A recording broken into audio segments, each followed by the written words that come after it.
Yo, what is up, cyberspace? I am chillin'. I got a cool hat. I figured that maybe wearing a funky hat would help my confidence today. Anyways, I was gonna read this really cool story that I found about Bitcoin. I don't know if it's true. It's worth speculating. Also, yeah, I'm just kind of like want to have some fun on this channel and share my internet experiences with you guys. So, yeah, anyways, this is on our Bitcoin on Reddit.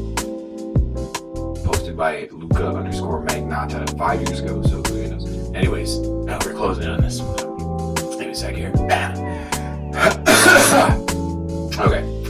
I am a time traveler from the future, here to beg you to stop what you are doing. I am sending this message from the year 2025. Things are looking bleak here, and some of you will carry blood on your hands. If you don't believe me, please move on, as I have no way of proving to you I'm really who I claim to be. I don't want to waste any of your time, so I'm merely going to explain what happened. On average, every year so far, the value of Bitcoin has increased by about a factor of 10, from $0.1 in 2010 to $1 in 2011, to $10 in 2012, to $100 in 2013. From now on, there's a slight slowdown, as the value increased by a factor 10 every 2 years, to $1,000 in 2015, to $10,000 in 2017, $100,000 in 2019, and $1 million in 2021. From here onwards, there's no good way of expressing its value in dollars, as the dollar is no longer used, nor is any central bank issued currency for that matter. Sorry about that grammar. There are four main forms of wealth in today's world: land and cryptocurrency in the year 2021. There are just over 19 million Bitcoin known to be used in the world today, as well as a few 100,000 that were permanently lost. And we're still dealing with a population of just over 7 billion people today. On average, this means the average person owns just under 0.003 Bitcoin. However, due to the unequal distribution of wealth in my world, the mean person owns just 0.001 Bitcoin. That's right, most of you reading this today are rich. I personally live next to an annoying young man who logged into his old Reddit account 2 years ago and discovered that he received a tip of 0.01 Bitcoin back in 2013 for calling somebody a faggot when he was a 16-year-old boy. Upon making this discovery, he bought an airline ticket, left his house without telling anyone, and went to a Citadel. What is a Citadel, you might wonder? Well, by the time Bitcoin became worth $1,000, services began to emerge for the Bitcoin rich to protect themselves as well as their wealth. It started with expensive safes, then began to include bodyguards, and today, earlies, our term for early adapters, as well as those rich whose wealth survived the transition, live in isolated, gated cities called citadels, where most work is automated. Sorry, I don't know if that grammatically even makes sense. Most such citadels are born out of the fortification used to protect places where Bitcoin mining machines are located. The company known as ASIC Miner to you is known to me as a city where Mr. Friedman rules as king. Oh, it's kind of hard to read these, but stick it out. In my world, soon to be your world, most governments no longer exist, as Bitcoin transactions are done anonymously, and thus most governments can enforce no taxation on their citizens. Most of the success of Bitcoin is due to the fact that Bitcoin turned out to be an effective method to hide your wealth from the government, whereas people entering rogue states like Luxembourg, Monaco, and Liechtenstein were followed by unmanned drones to ensure that governments know who is hiding wealth. No such option was available to stop people from hiding their money in Bitcoin. Governments try to stay relevant in my society by buying Bitcoin, which just made the problem worse by increasing the value of Bitcoin. Governments did so in secret, of course, but my generation's Snowdens are in fact greedy government employees who transferred Bitcoin to their own private account and escaped to anarchic places where no questions are asked as long as you can cough up some money. The four institutions with the largest still accessible Bitcoin balance are believed to be as following: ASIC Miner with 50,000 Bitcoin, the IMF's Currency Stabilization Fund with 70,000 Bitcoin, the government of Saudi Arabia with 110,000 Bitcoin, the North Korean government with 180,000 Bitcoin. Economic growth is about negative 2% per year. Why is this? If you own more than 0.01 Bitcoin, chances are you don't do anything with your money. There is no inflation and thus no incentive to invest your money. Just like the medieval ages had no significant economic growth, as well as wealth was measured in gold, our society has no economic growth either, as people know their 0.01 Bitcoin will be enough to last them a lifetime. The fact that there are still new Bitcoin released is what prevents our world from collapse so far, it seems. But people fear that the decline in inflation that will occur during the next block halving may further wreck our economy. Oh.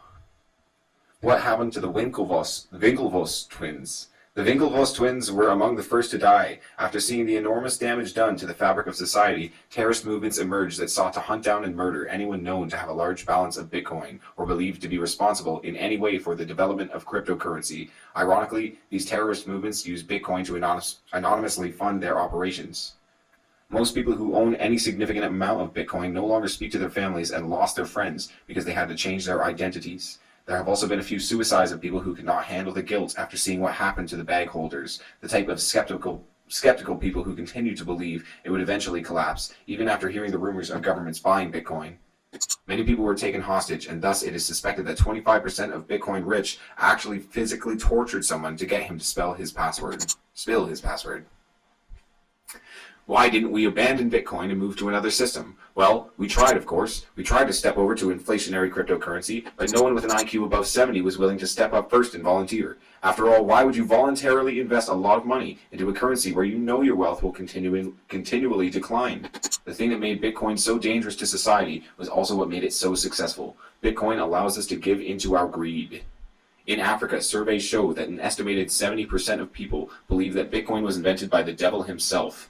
There's a reason for this. It's a very sensitive issue today that is generally referred to as the tragedy. The African Union had ambitious plans to help its citizens be ready to step over to Bitcoin. Governments gave their own citizens cell phones for free, tied to their government ID, and thus governments sought to integrate Bitcoin into their economy. All went well until the tragedy, that is. A criminal organization, believed to be located in Russia, exploited a hardware fault in the government-issued cell phones.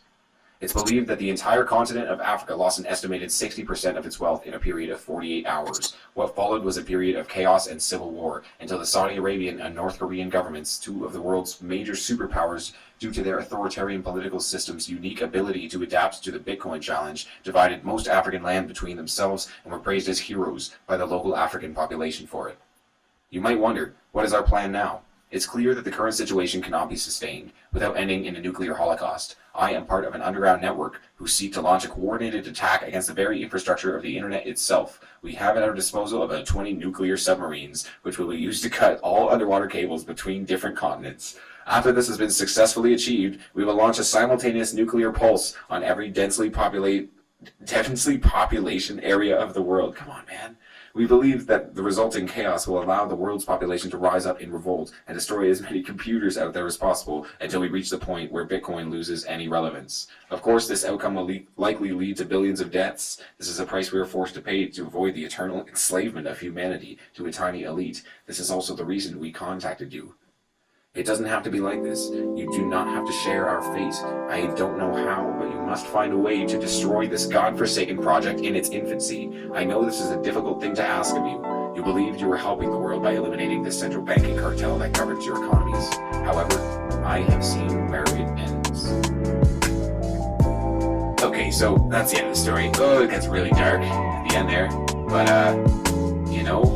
I'm just one man, so maybe I should just get a little bit of Bitcoin. How much did he say you need? I don't know. I just want to get into that Citadel. I'm going to get 0.01 Bitcoin. And I'm going to the Citadel. Here we go. I don't know what that is, but it's going to be sick. So I'll see you there. If you want a Coinbase referral, leave a comment, and that would get you started with your own Bitcoin wallet.